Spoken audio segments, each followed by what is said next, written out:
Salut et bienvenue dans cette 7e saison du podcast Filles Expat. Ici Kelly, ton hôte, comme toujours, et me revoilà en force pour continuer à te faire découvrir de nouvelles histoires de femmes qui vivent aux quatre coins du globe. Attache ta ceinture, c'est parti. Ok, je pense que ça marche, 1, 2, 3, 1, 2, 3. Non, on a déjà fait les tests, j'exagère. Bonjour à toutes et à toutes celles qui sont nouvelles par ici. Juste un petit warning. Ça fait un moment que j'ai pas sorti d'épisode, que j'ai pas enregistré, que je travaille en mer. Pas sorti d'épisode là-dessus aussi, mais ça devrait pas tarder. Et donc là, j'ai décidé récemment de faire des interviews un petit peu plus en face à face.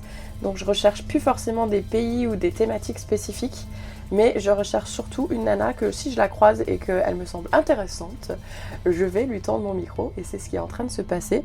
Aujourd'hui, on est le jeudi 26 février 2026. Où est-ce qu'on est, Alexa ? On est en mer. On est en mer quelque part. Quelque part.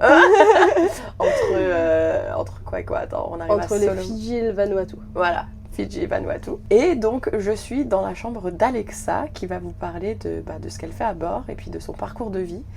Alexa, ça fait combien de temps qu'on est en mer déjà ? Waouh, c'est une bonne question. Ça dépend si on compte la croisière précédente où on est allé en Antarctique et qu'on a eu beaucoup de jours en mer. Oui. Ou si on compte juste le crossing. Mais jour en mer à proprement parler, je dirais 1 semaine et demie, 2 semaines. Contrat, ça fait déjà 3 mois. Tu crois que on a fait qu'une semaine et demie en mer ? 1 semaine de crossing sûr. Ça me paraît 1 mois en mer. Ouais, si, 1 semaine. Ouais. Ouais, il faudra que je compte. En tout cas, ça fait 3 mois qu'on est à bord du navire Le Soleal. Je me souviens de la première fois que je t'ai rencontrée. Est-ce que tu te souviens de la première fois que tu m'as rencontrée ? C'est une bonne question. Laisse-moi réfléchir. Oui, je crois que oui. Vas-y. Ouais. On verra si on a la même histoire.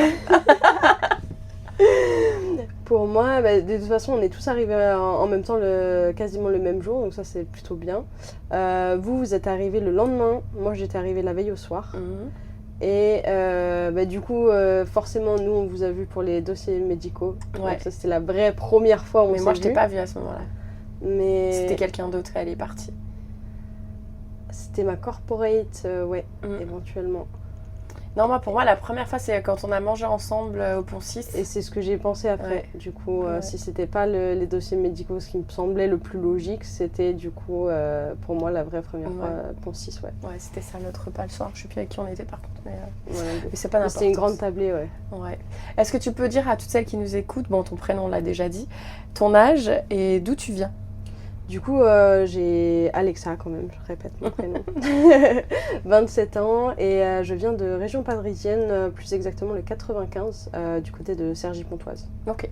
Ah, t'es une parisienne, je savais même pas. Non, je suis pas une parisienne du tout. Ouais. En tout cas, dans la les parisiens qui nous écoutent, mais pour moi, c'est une insulte. Bon, écoute, en tout cas, j'aurais pas deviné. Et donc, tu es infirmière. C'est ça, exactement. Depuis combien de temps t'es infirmière ? Eh ben attends, il faut que je calcule moi aussi. On est 2026, et en début juillet, ça va faire 7 ans que je suis diplômée. Ok. Donc on va faire un petit retour en arrière. T'as grandi donc dans le 95. Ouais, c'est exact. Qu'est-ce qui t'a poussée à devenir infirmière en fait ? Alors, c'est plus ou moins par hasard dans un sens. En fait, moi, à la base, j'avais envie d'être architecte quand j'étais plus jeune. À un moment, vers mes 16 ans, je voulais essayer de devenir sapeur-pompier volontaire. Donc, on allait quand même déjà un petit peu dans le thème. Pour des problèmes de santé, parce que je faisais de l'asthme, ça n'a pas marché et j'ai même pas tenté, pour être honnête. Mais par contre, en famille, on est rentré en tant que secouriste volontaire à la protection civile du Val d'Oise. Très bonne expérience et en fait, c'est ça qui m'a tournée un petit peu vers le médical. À la base, je voulais faire pédiatre plus qu'infirmière. Et j'ai mon médecin généraliste qui m'a un petit peu persuadée que ça allait être voué à s'éteindre, les pédiatres, etc. Parce que maintenant, les généralistes, ils prenaient aussi les enfants, que blablabla. Et donc je me suis dit, bon, ok, on va se tourner vers autre chose. Et puis finalement, en faisant des petites recherches, plutôt que partir en médecine où il y a plein d'études, de choix, etc., mais que finalement, on n'a pas trop de temps auprès du patient, je me suis dit, why not ? En fait, infirmière, c'est un bon entre-deux. Je n'ai pas forcément envie de faire aide-soignante. Et du coup, je suis partie sur infirmière comme ça. Et quand j'ai été diplômée du bac, j'avais le choix entre... J'avais tenté en fait aussi... de demander des cours de psycho parce que je trouvais la psycho super intéressante, et infirmière. Et en fait, infirmière, comme le concours était payant et que j'avais payé mes 2 concours que j'ai passés et auxquels j'ai été reçue tous les 2, je me suis dit, je pars sur infirmière. Et de toute façon, s'il y a de la psycho aussi en infirmière, et si ça me plaît vraiment, et je ferai quelques études supplémentaires et je ferai psy par la suite. Mais en tout cas, j'ai commencé infirmière comme ça. Et puis ça t'a plu? Ouais, au final, ça m'a plu.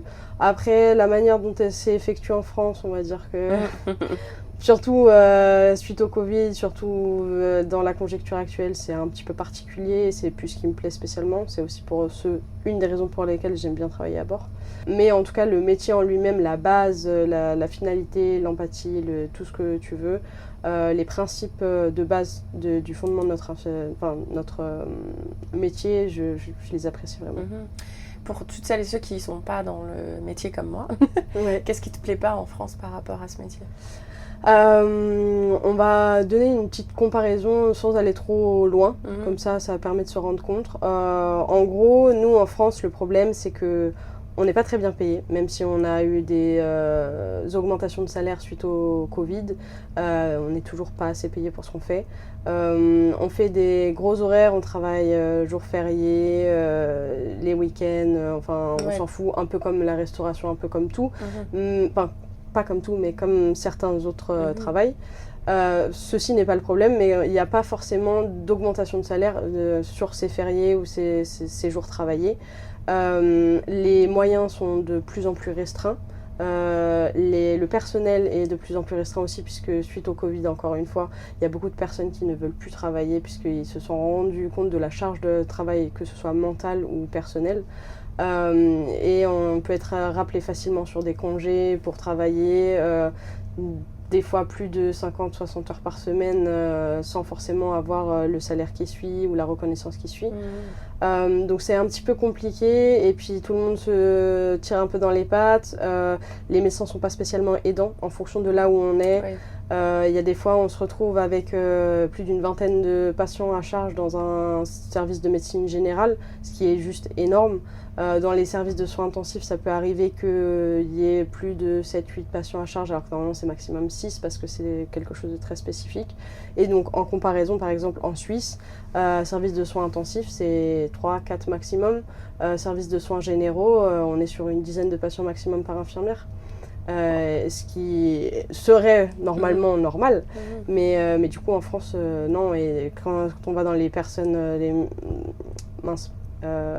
les EHPAD, donc les maisons de retraite médicalisées, là on peut des fois être à charge une seule infirmière pour 100 ou 200 personnes. Oh la vache. Ouais, c'est juste humainement pas possible en fait. Non, clairement, et nous en plus la journée est rythmée où matin médicaments, ensuite tout ce qui va être pansement et puis soins annexes, ensuite midi médicaments, ensuite après-midi on recommence quelques pansements qu'on n'a pas eu le temps de faire le matin, ensuite le soir on donne les médicaments et après on aide au coucher, et en fait donc on aide aux toilettes aussi entre temps, il y a plein de petits autres soins entre temps qu'on ne se rend pas forcément compte, et finalement quand on a fait une journée de 12 heures où on commence à 7 heures, on finit à 7 heures, on a été quasiment non-stop, et des fois la première fois où tu vas aux toilettes c'est 3 heures de l'après-midi parce que c'est là où ils font leur sieste et que en fait t'as personne pour t'aider. Et c'est vrai que physiquement c'est très compliqué, mais surtout quand tu rentres chez toi et que tu sais que c'est toi le lendemain ou que c'est ta collègue le lendemain ou quoi, et t'as oublié de faire un truc, sachant qu'on deal entre guillemets avec des personnes et leur santé, la charge mentale est quand même aussi assez importante. C'est fou. Et c'est triste d'entendre ça parce que tu dis c'est quand même un métier dont on a tous besoin. Tous. Oui. On va tous à un moment donné avoir besoin d'une infirmière.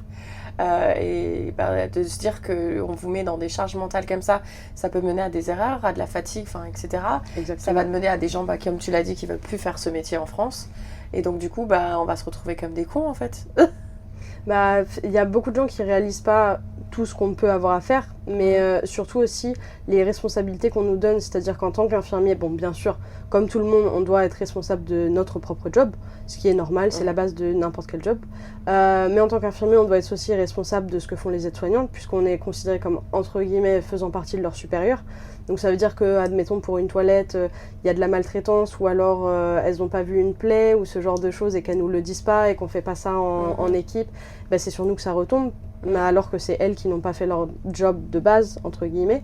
Et sur certains cas, et malheureusement la plupart, des fois, quand le médecin fait une erreur, ça nous retombe dessus également. Forcément. Parce que, admettons, il est prescrit un médicament qui n'est pas le bon, nous on va le donner, ben, ça va être nous qui allons faire l'erreur parce que c'est nous qui sommes aux patients à la fin, c'est nous qui administrons le médicament et on devrait savoir ce qu'on administre. Et en fait, du coup, même devant la cour de justice ou autre, ce qui est triste, c'est que certes, le médecin ira en prison, mais on peut très bien aller en prison avec lui parce que normalement, on devrait savoir que lui, il a fait une erreur alors qu'il a fait 10 ans de plus d'études que nous et qu'on n'est pas censé savoir, en fait, t'es censé mieux savoir ton job, toi, que moi qui vais donner les médicaments que tu m'as demandé. Ouais. Certes, je sais de base ce que sont les médicaments, mais c'est pas à moi de les prescrire et c'est pas à moi de vérifier que tu as bien fait la prescription. Il y en a certains, c'est gros comme une maison, tu sais qu'il a fait une erreur et donc tu vas lui redemander. Mais il y en a certains, des médicaments que tu vois absolument jamais, tu vas pas aller faire. On n'a même pas le temps de toute façon de faire les recherches pour savoir quel est ce médicament avant de le donner. Ah non, c'est clair. Et du coup, en fait, c'est cette responsabilité-là aussi qui est assez compliquée de savoir qu'en fait, dès qu'on donne un truc, ça peut être bien comme pas bien. Si jamais on a un doute, et ben on n'a pas la possibilité de se dire ok, je vais voir si j'ai donné la bonne chose ou pas. C'est juste, t'as intérêt à savoir et si tu sais pas, c'est problématique. Ben, c'est pas très rassurant ce que tu dis. Donc... Ah, après, il y a des bons côtés. Il y a des bons côtés quand même. Ouais, bah vas-y, c'est un bon côté. Non, le bon côté, et ben justement sur ce contrat-là où on a eu notre petit monsieur qu'on a dû évacuer en tout début de contrat, et ben on a dû s'en occuper pendant 4 jours. On était juste 2, donc le médecin et moi, à devoir lui faire la toilette, à devoir le changer. Ça nous prenait au moins 5 heures par jour à 2 de s'occuper juste de lui, hors les autres passagers qui venaient pour d'autres problèmes. Et à la fin, avant qu'on l'évacue, le soir avant qu'on l'évacue à 4h du matin le lendemain, il nous a dit est-ce que je peux prendre une photo de vous? On a dit ok, oui, mais pourquoi pas. Et il a dit je veux prendre une photo parce que je veux me rappeler des personnes qui m'ont sauvé la vie. Et on se dit ok, je sais pourquoi je fais mon travail. Ouais, non, c'est clair. Bah ouais, parce que surtout la vie des gens, c'est... Ouais, et heureusement il y en a qui nous le rendent comme ça parce que sinon ce serait très compliqué. Bah, tous celles et ceux qui nous écoutent, si vous croisez une infirmière, bah dites-lui merci. Juste de continuer en fait son métier parce que on sait jamais, on peut avoir besoin d'elle le lendemain. Donc bref. Qu'est-ce qui a fait que tu as voulu aller travailler en mer? Du coup, comment tu as su d'aller travailler en mer et pourquoi pas aller à l'étranger par exemple? Ou peut-être aller à l'étranger, je sais pas.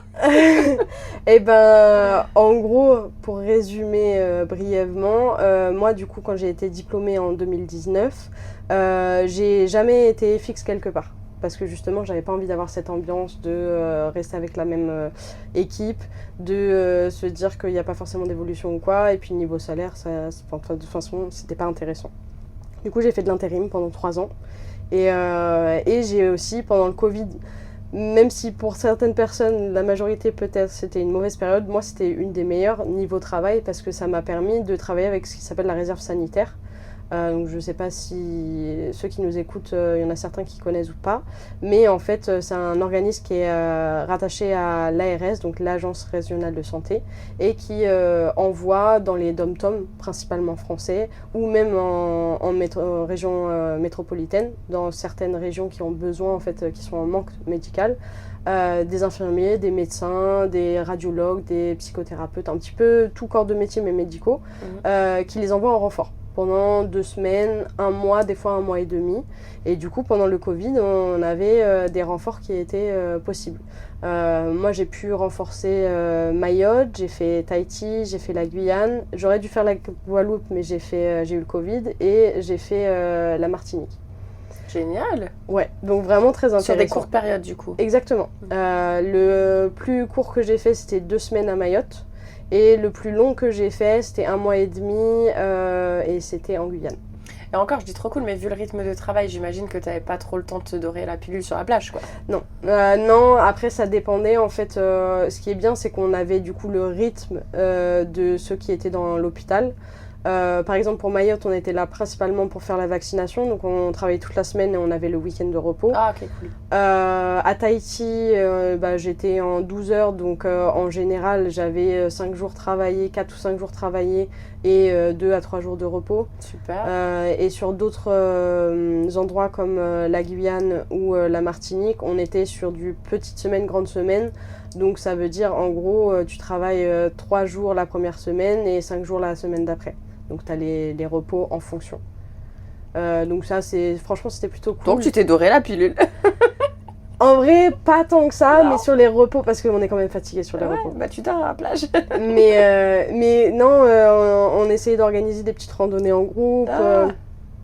Martinique, malheureusement, il y avait un couvre-feu, mais en tout cas, le reste du temps, on essayait quand même de faire des petites soirées à l'hôtel ou des parce que trucs pour un la petit peu santé sympas. mentale, c'est important. Ouais. Et Tahiti, malheureusement, ça aurait pu être le mieux, mais en fait, on était confinés à l'hôtel pendant les 3 semaines et demie où j'étais. On a pu sortir que 2 jours, les 2 derniers jours avant que je reparte à la maison.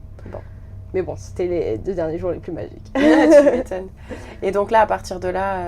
Et donc là, à partir de là, en fait, comme on est plein d'infirmiers de plein de backgrounds différents, d'endroits différents, en fait, de régions différentes, t'as toujours des gens qui ont travaillé de je ne sais où, qui ont fait des trucs de ouf, etc. Et donc on a beaucoup parlé, et justement il y avait quelqu'un, un infirmier, qui me disait « Ah bah à la fin de mon contrat là, Tahiti, j'embarque pour la première fois chez Ponant. » Et j'étais là « Mais on peut être sur des bateaux de croisière, ah bon ?» et tout. Il me dit « Bah ouais, moi aussi j'ai appris ça. » Je dis « Ah bah tu me diras comment c'est, on reste en contact, et moi ça m'intéresserait d'avoir les contacts. » Puis ça s'était resté là, et finalement en Martinique, quelques mois après, je rencontre un autre infirmier qui me dit aussi qu'il travaillait pour Ponant. Et là, je me suis dit, ah, attends, c'est un truc de ouf, c'est une coïncidence, je sais pas.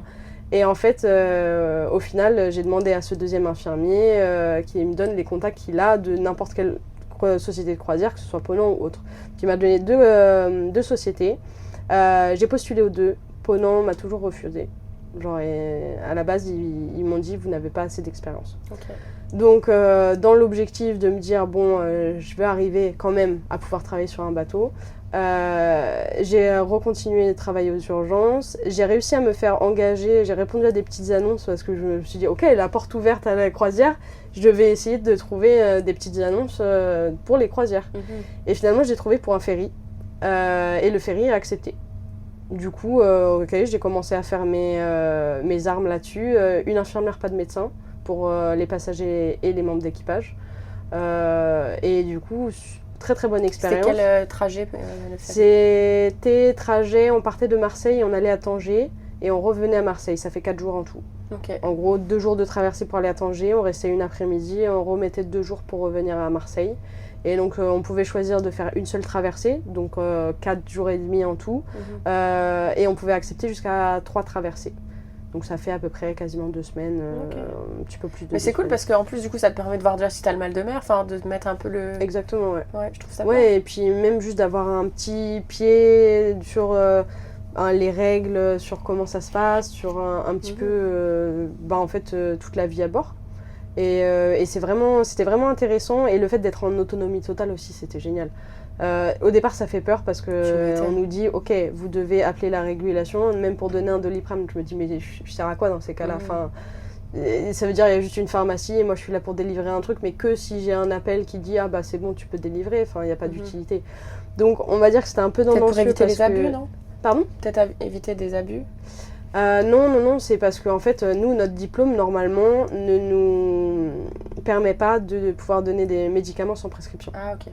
Et donc, à part si tu as un bouquin, donc là, on avait un manuel du médicament du marin, je sais plus comment ça s'appelle, très, très intéressant en plus, qui disait en gros que si on a telle pathologie, une infirmière est acceptée de donner tel médicament. Donc il y avait certains médicaments dont on avait le droit de donner sans consulter de médecin, que ce soit par régulation ou en physique. Il y avait d'autres médicaments où on n'avait pas le droit forcément. Okay. Donc ce qui est bien, c'est que bon, on avait quand même une petite marge, mais finalement la marge est très réduite à partir du moment où tu vas avoir des trucs un petit peu plus intéressants et importants. Donc des fois, tu fais un petit peu du dépassement de tâches et de diplôme, et s'il y a quoi que ce soit qui arrive, c'est ton diplôme qui saute, puisque c'est toi qui as pris la décision de ne pas appeler un médecin pour pouvoir t'aider ou quoi. Donc c'était un peu tendancieux, mais c'était aussi très intéressant. Et t'apprends pas mal de choses, donc ça m'a permis d'apprendre pas mal de choses. De m'ouvrir les portes justement en travaillant là-bas plus aux urgences en même temps vers la première compagnie avant Ponant pour laquelle j'ai travaillé avec des bateaux un petit peu plus gros. On était sur du 1200 passagers, 450 membres d'équipage. Et là il y a qu'une infirmière et là on était 3 infirmiers et un médecin, une infirmière en chef, 2 infirmiers on va dire lambda et un médecin. Et très intéressant, j'étais la seule française sur 450 membres d'équipage. Oh waouh. Ouais. Et du coup, très cool. Et ce qui est bien, c'est qu'après ce premier contrat sur ce bateau-là, j'ai repostulé encore une fois chez Ponant. Et cette fois-ci, Ponant m'a accepté parce que justement, j'avais l'expérience du ferry, des urgences et de cette croisière-là. Ah, super.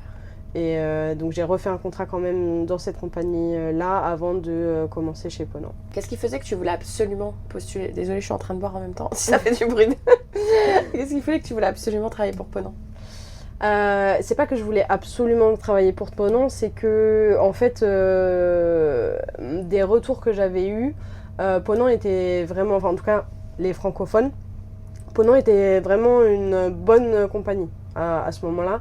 Et surtout une compagnie familiale. Et pour avoir fait un bateau de 1200 personnes, même si en général on n'atteignait pas les 1200, on était plutôt sur du 700-800, mais ce qui reste quand même important. Et c'est vrai que j'ai pas forcément aimé le fait que les passagers on les connaisse pas du tout, de toute façon. Les crews, on les connaît quasiment pas non plus. 450, on faisait des soirées au crew bar, on arrivait à être des fois 50 au même endroit, mais c'est tout quoi. Et c'est vrai que l'aspect familial que j'ai retrouvé chez Ponant, j'ai préféré rester chez Ponant juste principalement pour ça, on va dire. Mais ouais, je sais pas, l'organisation, le fait que ce soit vraiment un gros bateau, alors qu'on est plutôt sur un moyen de gamme, puisqu'il y en a certains, c'est plus du 6-7 000. Je m'étais dit, je tente Ponant, on voit, et j'avais vraiment envie de rentrer par rapport à ce qu'on m'avait dit, plus le fait qu'il va au pôle sud, pôle nord, qu'il y a des destinations qui changent de juste les bateaux lambda de MSC ou d'autres grosses compagnies. Donc c'est pour ça principalement que j'avais vraiment envie, et je me suis dit attends, on m'a déjà refusé 3 fois, non, au bout d'un moment j'ai envie d'aller jusqu'au bout, tu vois. J'adore cette détermination. Tu sais, moi aussi ça a mis du temps, hein. Je crois que j'ai commencé à envoyer ma candidature en juin, j'ai pas eu de réponse, enfin quand j'avais des réponses c'était non, et c'est en novembre je crois que j'ai eu une réponse pour un entretien, quoi. Et toutes les semaines j'envoyais des mails, hein, de juin à novembre à peu près. Et même une fois que j'ai été embauchée, j'ai toujours reçu un email pour me dire désolé, on n'a plus de place. J'étais c'est pas grave, de toute façon je suis déjà acceptée. Tu dis je vais vous mettre à jour, hein, les cocos. Il y a différentes personnes qui te répondent, tu sais pas trop qui est la bonne personne, mais bon, c'est pas grave. Donc je pense que ça c'est aussi un beau message que tu fais passer, c'est que des fois, si on ouvre une porte et qu'elle se referme, peut-être essayer de frapper à d'autres portes, essayer d'avoir une stratégie derrière son objectif. En fait, des fois c'est un peu la théorie des petits pas aussi, c'est avant d'atteindre l'objectif final, il faut passer par d'autres étapes. Là ça fait combien de temps du coup tu travailles pour Ponant, toi? Et le 1er mai ça va faire 3 ans. Ouais, j'avais en tête 3 ans. Donc sur les 3 ans, t'as passé combien de mois en dehors du bateau? Waouh. Approximativement.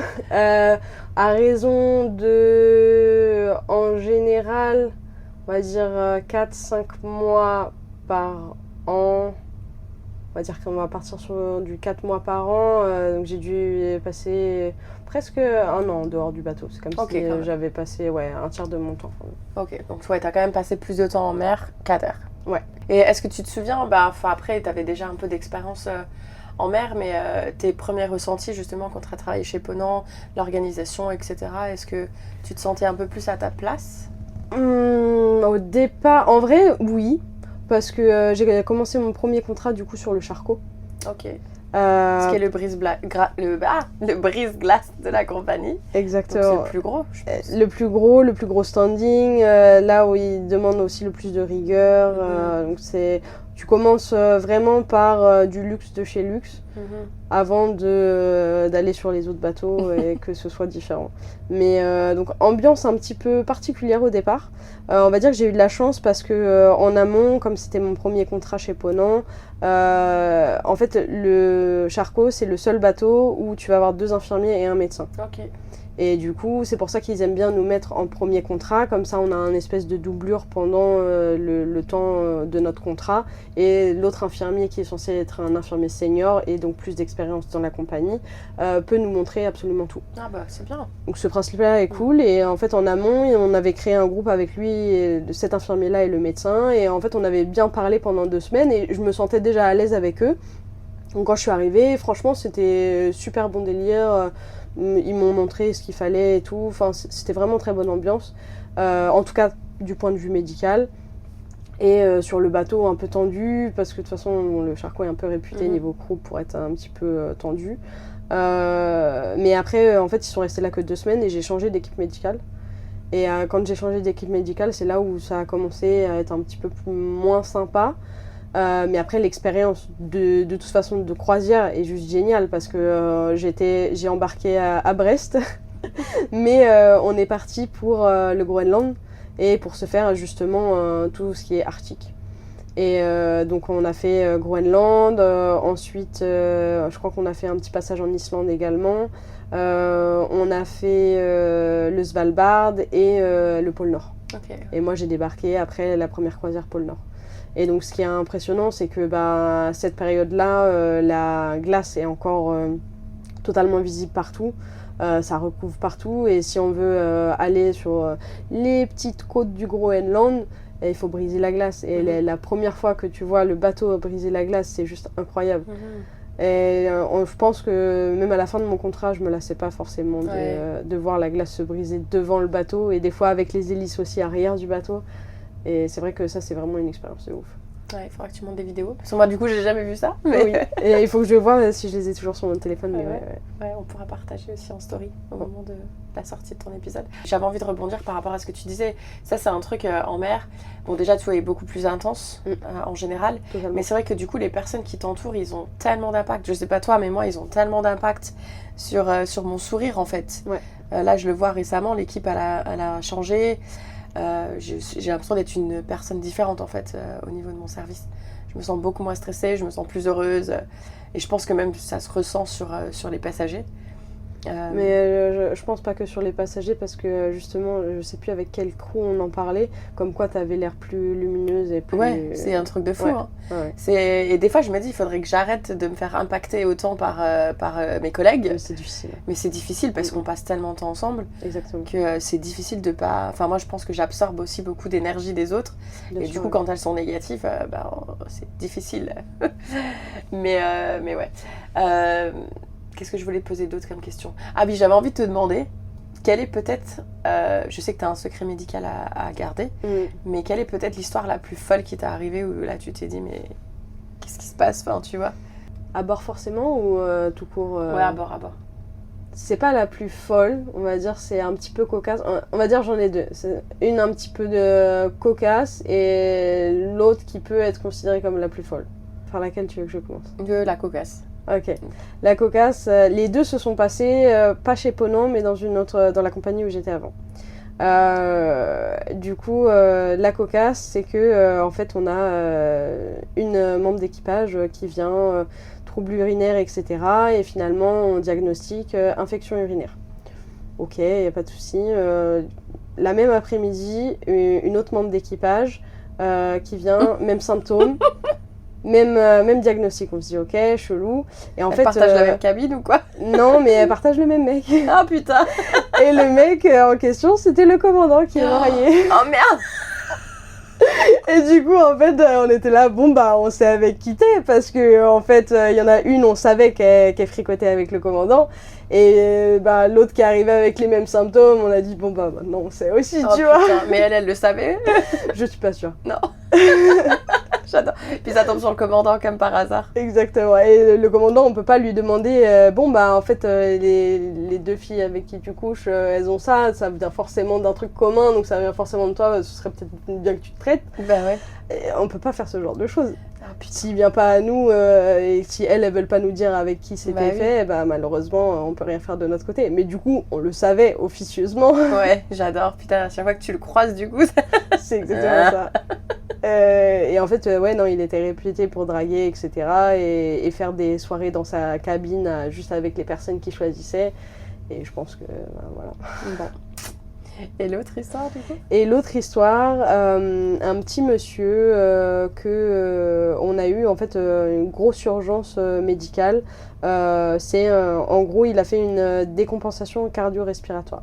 C'est-à-dire qu'on pense qu'il a fait un genre d'AVC au départ. Donc c'est quand tu as un caillou dans le cerveau qui fait que tu as la circulation qui est pas bonne et du coup ça stoppe en fait tes fonctions neuronales dans la partie où il y a le caillot et en fait ça peut créer une hémorragie et tu peux en mourir si jamais c'est pas remédié très rapidement. Et en fait pour cette personne-là, je pense que il a eu un petit AVC et c'est reparti, donc ça veut dire que le caillot soit est reparti, soit c'est dissous. Sauf qu'il a eu des séquelles après et justement il a eu des troubles cardiaques qu'il avait déjà mais qui se sont majorés et qui a amené après à des troubles respiratoires. Et en fait cette personne-là, on a dû la garder en pseudo-réanimation pendant plus de 8 heures avant de pouvoir le débarquer parce qu'on était en mer. Et en fait, on était vraiment à deux doigts de se dire est-ce que on l'endort et on l'intube mais si on l'intube, ça veut dire que quasiment sûr et certain, il va décompenser, il va mourir. Et s'il meurt, il va mourir à bord. Ça peut paraître inhumain, mais on était là, mais on peut pas faire de la paperasse comme ça. Et en plus, on n'a pas envie de prendre ce risque-là de toute façon pour lui, tu vois. Et donc on s'est dit, non, tant pis, même si c'est pas très éthique, on va faire des petits shots d'adrénaline pour faire en sorte que ce soit quand même maintenu et qu'il arrive à, et on lui donner d'autres médicaments et tout, qu'il soit maintenu et qu'il aille plutôt bien pour éviter de l'intuber. Et surtout, l'ambulance qui nous attendait à terre avait dit, nous, de toute façon, s'il n'a pas au-dessus de 90% de saturation, donc c'est l'oxygène dans le sang, 90%, on est déjà sur quelqu'un qui ne respire pas très bien. Nous, il avait 77. Donc on était vraiment sur quelqu'un qui est dans la merde. Et ils ont dit, oui, s'il n'a pas au moins 90%, nous, on ne le prend pas. Et on savait très bien que s'il ne le prenait pas, eh ben, il ne pourrait pas aller aux urgences et que dans ces cas-là, s'il restait à bord, il allait décéder. Enfin, vu l'état dans lequel il était, nous, on ne pouvait rien faire avec les moyens du bord, justement. Donc c'est pour ça aussi qu'on a fait deux petits shots d'adrénaline avant que l'ambulance le récupère. Ils ont pris les constantes, ils ont vu, ok, 91%, ça va, on le prend.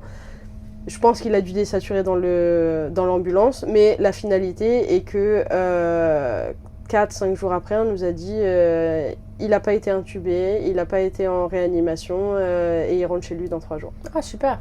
Et franchement, on a balisé pendant plusieurs jours avec le médecin. On a dit, est-ce que tu penses qu'on a bien fait ? Est-ce que on n'aurait pas dû l'intuber ? Est-ce que c'est vraiment éthique ce qu'on a fait, etc. Et on s'est posé énormément de questions. Et en plus, ce petit monsieur vraiment très gentil qui a fait un petit coucou quand il est parti et que, enfin, un petit cœur, quoi. Franchement, vraiment adorable. Et on savait vraiment pas si on avait bien fait. Et le fait de savoir que finalement il rentrait chez lui, on s'est dit on a fait le bon choix. Bah oui, c'est clair. On a triché, mais on a fait le bon choix. De toute façon, les décisions que tu prends au moment où tu les prends, c'est avec les infos que tu as. Bien sûr. Donc forcément, quand 3 jours après on te dit bon, il est décédé ou il est pas décédé, là tu vas dire ah, peut-être que j'aurais dû faire ça, ou peut-être c'était blablabla. Mais bon, de toute façon, c'est pas évident. Parce que toi, tes décisions, moi ça va, je dois décider pour des burgers et des frites, ça va. C'est sûr qu'il y a beaucoup plus d'enjeux. T'arrives à dormir la nuit ? Franchement, ça dépend. Ça dépend des fois.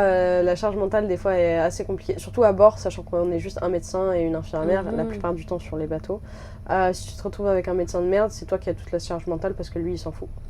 Et si toi, tu as toute la charge mentale, c'est super compliqué. Ou juste se dire un truc à la con, hein, mais par exemple, on doit, un peu comme les gens à la cuisine, on doit relever la température des fricots matin, midi et soir. Bah, juste cette charge mentale-là de te dire c'est moi qui le fais parce que l'autre le fera jamais, ça fait un truc. Et c'est pas forcément un truc d'un patient. Donc t'imagines, le médecin il a vu tel patient, ok, est-ce qu'il a pensé à déstocker les médicaments, à écrire la consultation, c'est toi qui dois repasser derrière si jamais il le fait pas. Est-ce que on a envoyé la déclaration médicale pour tel pays parce que sinon on n'a pas le droit d'y aller, faut repasser derrière le médecin s'il le fait pas. Enfin c'est que des trucs comme ça et donc en fonction du binôme qu'on a, ça va. Si on a un binôme de merde, franchement la nuit tu dors pas. C'est compliqué, ouais. Et déjà on dort mal parce qu'on sait qu'on est d'astreinte 24 heures sur 24 et qu'on peut nous appeler en plein milieu de la nuit. Si c'est pas un appel en plein milieu de la nuit, c'est les passagers qui savent pas qu'ils ont un bouton d'appel d'urgence et qui l'appuient parce qu'en pleine nuit à 2h du matin ils croient que c'est la lumière. Oh putain, c'est vrai? Ah mais à chaque fois. Oh là là. Alors chaque début de croisière ça arrive au moins une fois.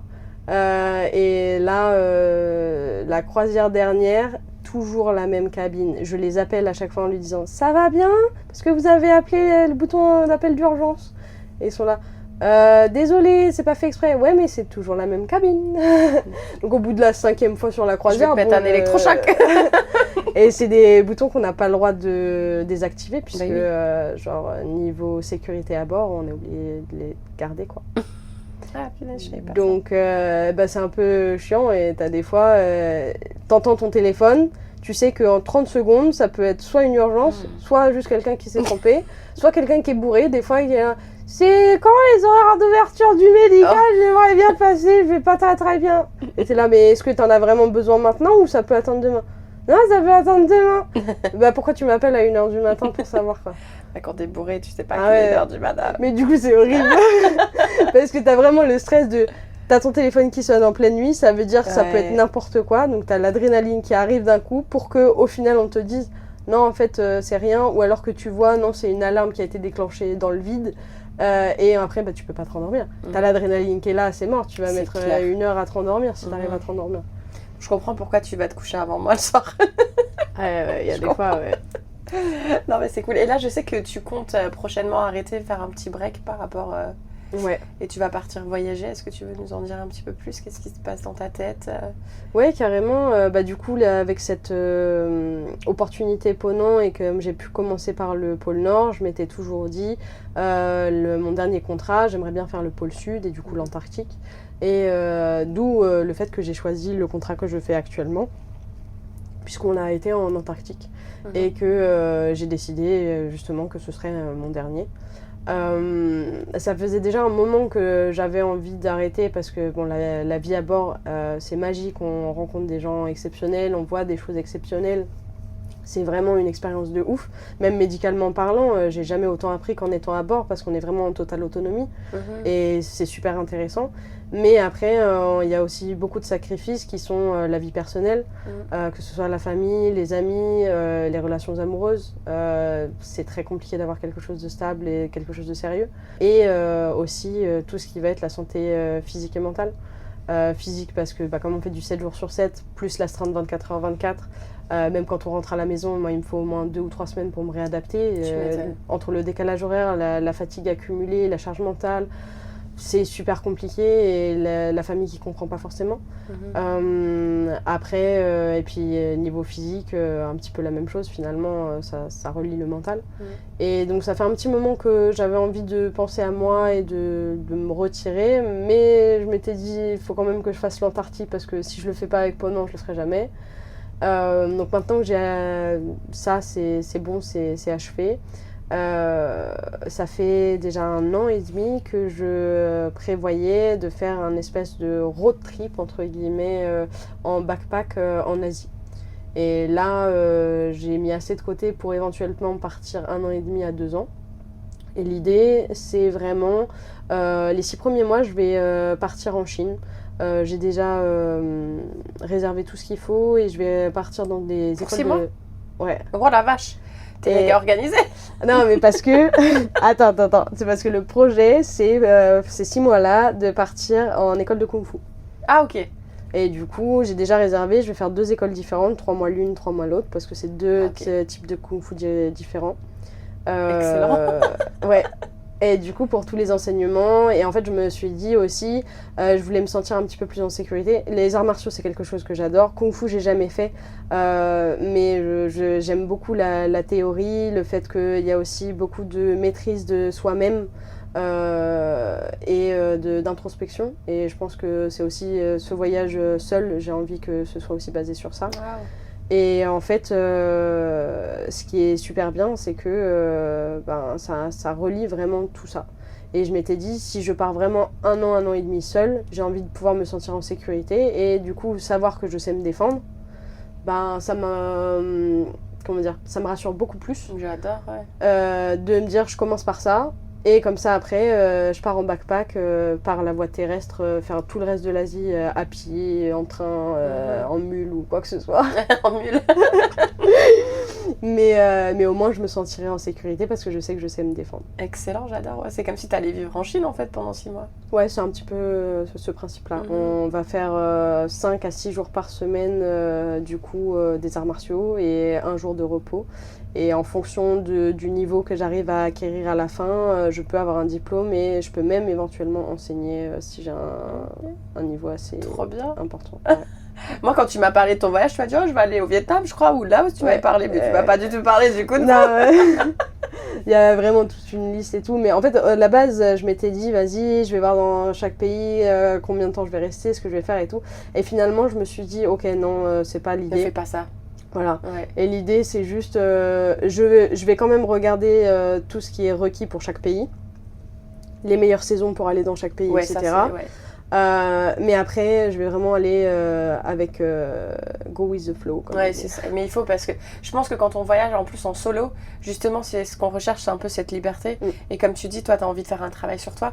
Donc si tu commences déjà à te fixer des limites en faisant tu vois, en bouquant des billets d'avion, de durée, peu importe, etc. Ouais. bah, du coup, tu vas rater ça. Et puis moi, ce que je trouve aussi, quand tu pars sur le long terme, il va y avoir des moments où tu es fatigué. Tu peux pas les prévoir, ces moments-là. Mais il faut vraiment écouter son corps à ce moment-là, parce que quand ton corps il est fatigué, il faut se dire, je m'arrête. Et il faut que je me pose. C'est ça. Pour mieux repartir.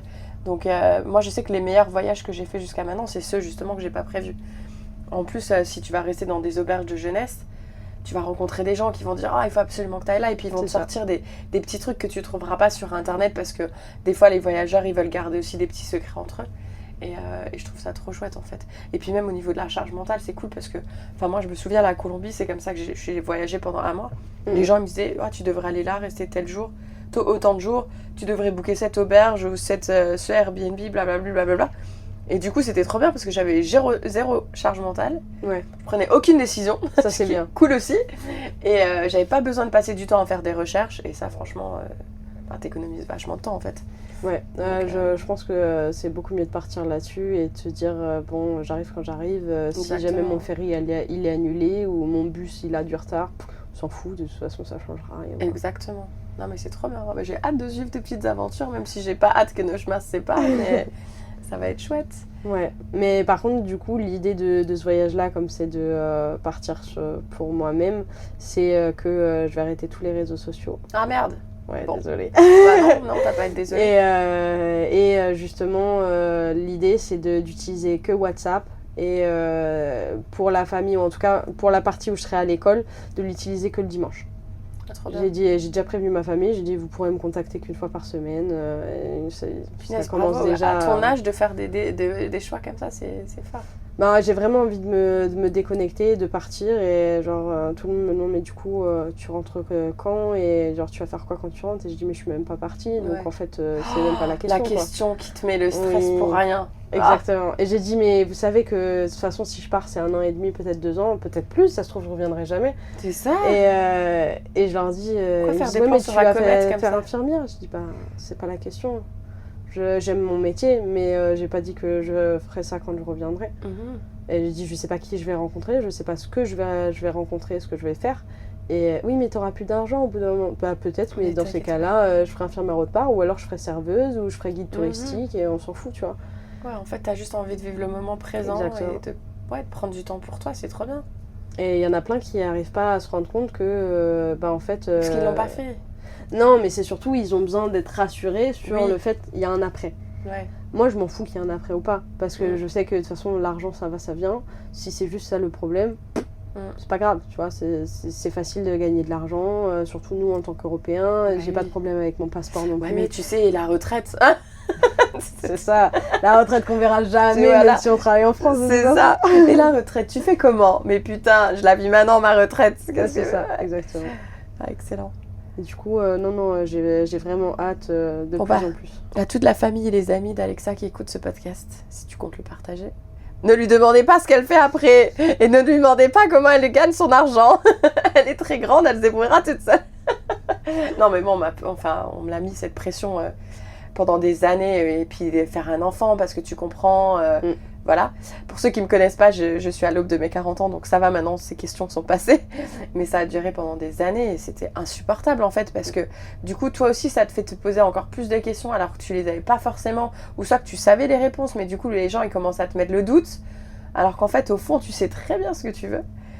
Ouais, et c'est chiant en fait, c'est occupez-vous de vous en fait, et c'est ça, et soyez heureux pour moi, c'est tout. Quand tu leur dis finalement ce que tu as choisi et tu es fier de ton choix, et ils te font culpabiliser. Oui, mais tu penses pas à moi, j'aurai pas de nouvelles, et puis ça veut dire que tu viendras pas nous revoir, et si jamais il se passe quoi que ce soit, t'es en mode bah oui, c'est vrai, c'est des possibilités, mais je vous ai déjà habitué un petit peu à partir 4-5 mois, ce sera juste un tout petit peu plus long, et je reviendrai s'il y a vraiment nécessité, mais sinon, non, en fait. Pour une fois dans ma vie, genre, je vais penser à moi et c'est tout. C'est clair. Et en fait, du coup, ce que je peux comprendre dans un sens, ça peut faire peur, mais les gens n'acceptent pas forcément et te font culpabiliser alors que t'es même pas encore parti en mode bah ouais, mais réfléchis à ça, mais t'as pensé à moi, mais si, mais ça. Je comprends, mais là, du coup, on parle pas de vous, pour une fois, on parle de quelqu'un d'autre, et voilà. Et ce qui est un peu, tu vois, enfin, là, je suis en train de penser à ça, je me dis, j'ai toujours vu la France comme un pays qui est quand même très individualiste en soi, mais là, dans ce genre de discours, en fait, tu te dis, bah non, pas vraiment, parce qu'ils sont là, justement, bah, ou soit, est-ce qu'ils pensent ça, je sais pas, mais j'ai l'impression que tout le monde fait tout par deux, enfin, c'est toujours, la vie, c'est être en couple, tu vois, il y a toujours des frères et sœurs, c'est rare qu'il y en a qui vont grandir sans frères. T'as des frères et sœurs, toi ? C'est compliqué. Ok, bon, on n'en parle pas. Mais bref, tout ça pour dire que c'est pas souvent d'être seul, en fait. Non, et là, dès que nous, on veut prendre des décisions et être seul, tu vois, c'est comme moi, ça fait des années que je suis célibataire, j'ai l'impression que c'est un problème, en fait. Oui. Mais c'est pas du tout un problème. Enfin, le temps que c'est pas un problème pour moi, faut pas...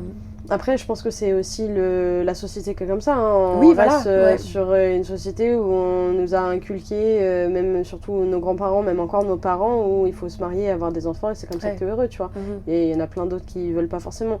Notre génération, un petit peu plus, commence à ouvrir les yeux et à être en mode, bah non, j'ai pas envie de faire comme tout le monde. Et on est de plus en plus à ne pas avoir d'enfants ou être marié à 30 et plus, tu vois. Mais ça reste quand même un petit peu tabou. Et ça reste quand même un petit peu bizarre pour les générations d'au-dessus de faire comme ça. Et les générations du dessous, justement, qui sont adolescents, début de la vingtaine, eux, ils recommencent à faire comme nos grands-parents, en mode mariés, avoir des enfants alors qu'ils ont 19 ans. Ouais, puis après, ils divorcent à 40. Mais bon. C'est ça. En tout cas, moi, une chose est sûre, c'est que tous les passagers avec qui je parle et qui s'intéressent à mon parcours, parce que ils me posent souvent des questions. Au bout d'un moment, là, on était 21 jours en mer, donc forcément, quand je gère les mêmes clients matin, midi, soir, au bout d'un moment, oui, on a des conversations.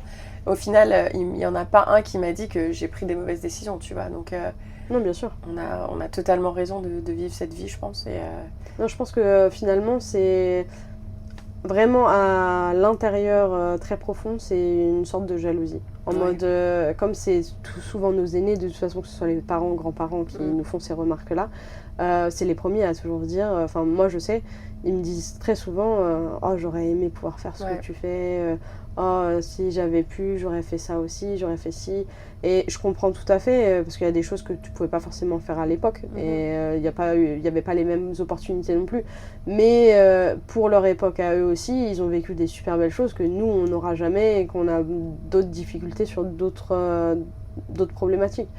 Donc tu peux pas forcément comparer. Dans un sens je les comprends et dans un sens je me dis il faut aussi qu'ils voient eux la chance qu'ils ont eue et voilà. Ouais, c'est différents moments de vie et puis voilà. Exactement. Mais écoute, ça va faire déjà presque 1 heure qu'on enregistre, je sais pas si tu t'en rends compte. Non, c'est passé super ça passe vite hein, en vrai. Normalement je pose une question finale. Jusqu'à maintenant tu dirais que c'est quoi la plus grande leçon que tu as appris sur toi-même? Wow. Bon, il y a l'adage un petit peu facile de quand on veut, on peut.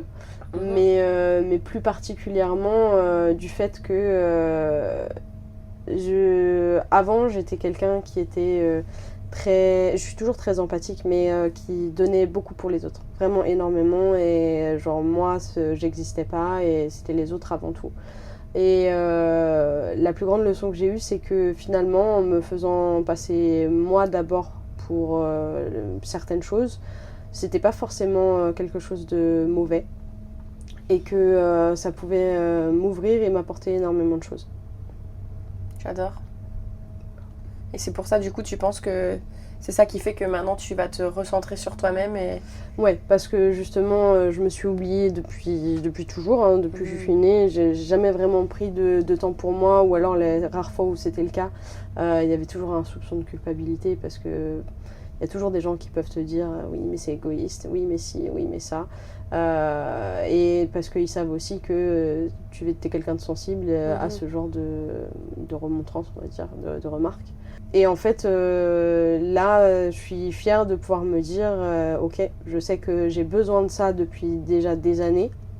J'ai jamais pris le temps ou voulu aller jusqu'au bout de le faire. Et là, je suis fière de pouvoir me dire, même si j'ai un peu peur quand même de partir comme ça pendant 1 an et demi, 2 ans, mais j'ai tellement envie que finalement mon envie elle surpasse ma peur. Et puis après, il faut aussi que tu te dises que c'est pas parce que tu dis que tu vas partir 1 an et demi, 2 ans que si au bout de 6 mois tu as envie de rentrer et tout arrêter, tu vois. Ça aussi, il faut pas se mettre la pression, je pense, par rapport à ça. Même si au bout d'1 mois tu dis c'est pas le moment ou j'ai envie d'autre chose. Je pense que c'est toujours ok de refaire un peu un bilan ou pas une mise à jour, ou je sais pas c'est quoi ce que je recherche comme mot ou expression, mais toujours remettre en question, ok, est-ce que là où je suis, est-ce que c'est vraiment ce que j'ai besoin? Et c'est un peu comme ça que maintenant j'ai envie de vivre ma vie, en fait, justement. On voit demain ce que j'ai envie de manger, en fait. Exactement. Je sais pas, il y en a, je sais qu'ils aiment bien faire des meal prep là, de toute la semaine. Moi, c'est pas possible, en fait. Je vais pas cuisiner le dimanche que je vais manger vendredi. Ouais, non, je vois ce que tu veux dire. Moi, je vais me lever vendredi, je verrai ce que j'ai envie de manger, en fait. Mais bon, voilà, on fonctionne pas tous pareil. En tout cas, j'adore ce que tu dis, parce qu'à travers le podcast, c'est aussi un peu ça que j'ai envie de délivrer comme message. C'est justement de se poser la question de qu'est-ce qui est bon pour moi, de vraiment penser à soi, en fait.